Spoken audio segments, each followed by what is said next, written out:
My name is Jenna Castle, and in my life I've assumed several different titles and numerous roles. But today, I simply wish to share with you some exciting ideas in order to help us all to grow. For when we open ourselves to growth at a personal level, we enhance our ability to more fully experience our lives. These ideas come from many rich sources. However, the main resources used to formulate this presentation, which I highly recommend, include an audio program entitled Freedom from Fear by Reverend Mary Boggs of the Living Enrichment Institute, a book entitled Feel the Fear and Do It Anyway by Susan Jeffers, Life is an Attitude by Elwood N. Chapman, and finally, Peace, Love, and Healing by Dr. Bernie S. Siegel. I'd like to begin by telling you a story. There once were three brick masons working together on a building.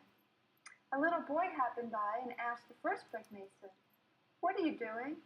Without even looking up, he responded, "I'm laying bricks." The little boy approached the second brick mason and asked him, "What are you doing?" The second brick mason looked kindly at the boy and said, "I'm building a wall." The little boy approached the third brick mason and asked the same question, "What are you doing?"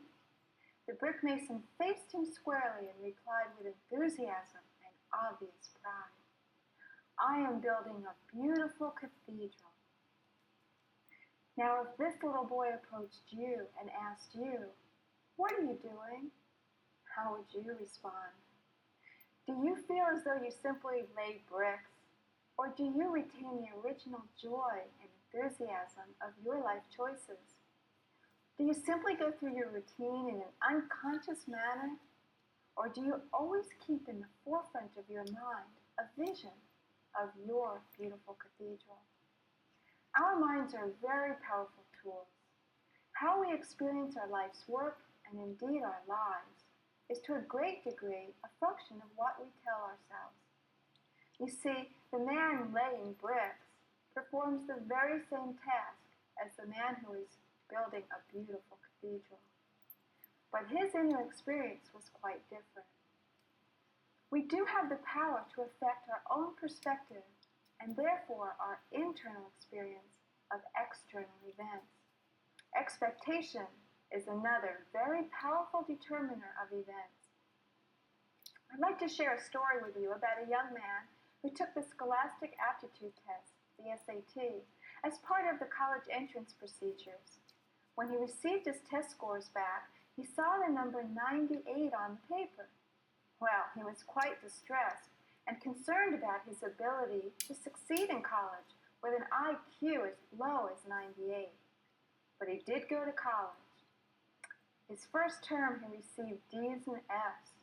His second term was no better, and the dean called him in for a conference. The dean warned him that if his performance continued at this poor level, he would be asked to leave the school. "Well, what do you expect?" replied the young man. "I only have an IQ of 98.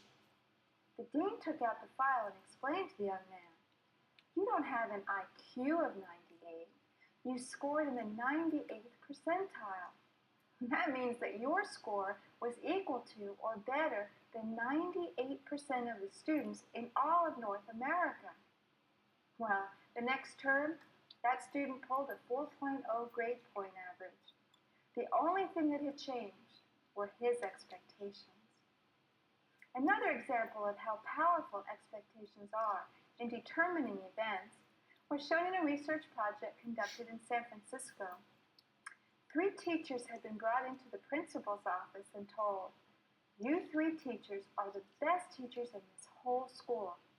We've decided to reward your performance by giving you each 30 of the best students." These teachers were asked, "Don't tell any of the students or the parents about this." At the end of the year, it was found that these students tested significantly higher than all of the students not only in the school, but in the entire district. The teachers were brought in again.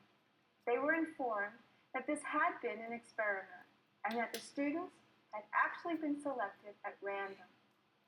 Well, the teachers were amazed, and they could explain the high scores only by the fact that they were, after all, the best teachers. Well, then the researchers informed them, actually, we put all the teachers' names in a hat, and yours were the 3 that were pulled. This was a double-blind study, with the only factor not being controlled for being expectation.